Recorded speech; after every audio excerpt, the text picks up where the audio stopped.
Hello my dear sweet souls, welcome back to our channel Homemaking Ideas by Viri.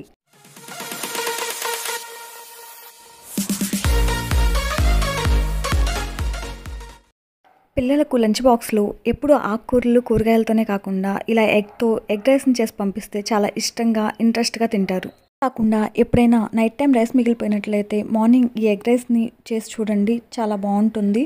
ఎటువంటి సాసెస్ని use చేయనప్పటికీ అలానే మసాలాలు తక్కువగా use చేసినప్పటికీ చాలా టేస్టీగా అచ్చు బయట తిన్నట్లే ఉంటుందండి. ఇంకా లేట్ చేయకుండా ప్రాసెస్లోకి వెళ్ళిపోదామా?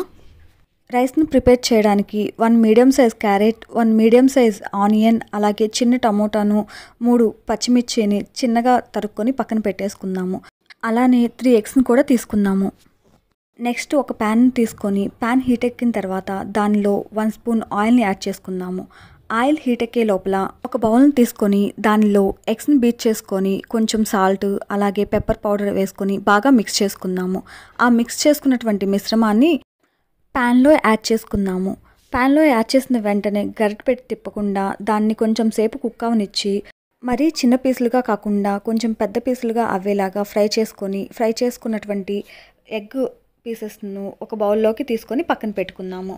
అదే ప్యాన్లో ఇంకొంచెం ఆయిల్ని యాడ్ చేసుకొని దానిలో 1/2 స్పూన్ జీరా అలాగే 1/2 స్పూన్ ఆవాలు, ఎండుమిర్చి వేసుకొని ఫ్రై చేసుకుందాము. తర్వాత చిన్నగా కట్ చేసుకున్నటువంటి ఆనియన్ పీసెస్ని అలాగే క్యారెట్ పీసెస్ని వేసుకొని 1 మినిట్ పాటు మగ్గనిద్దాము. లైట్గా ఫ్రై చేస్తే క్యారెట్ పీసెస్ రైస్లో క్రిస్పీగా తినేటప్పుడు బాగుంటాయి. టొమాటో పీసెస్ను కూడా యాడ్ చేసి 1 మినిట్ పాటు మగ్గనిద్దాము. నెక్స్ట్ దానిలో కొంచెం పసుపు అలాగే మన టేస్ట్కి తగినట్లు సాల్ట్ మరియు అల్లం వెల్లుల్లి పేస్ట్ వేసి బాగా మిక్స్ చేసుకొని పచ్చివాసన పోయిన తర్వాత ముందుగా ఫ్రై చేసుకున్నటువంటి ఎగ్ పీసెస్ను కూడా యాడ్ చేసుకుందాము. ఆ మిశ్రమం అంతా బాగా కలిసేంత వరకు బాగా కలుపుకొనేసి ఒక 1 మినిట్ పాటు మగ్గనిద్దాము.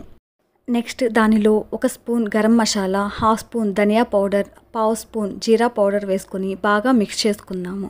అంతా బాగా మిక్స్ అయిన తర్వాత ముందుగా కుక్ చేసుకొని పెట్టుకున్నటువంటి రైస్ను కూడా యాడ్ చేసుకొని బాగా కలుపుకుందాము.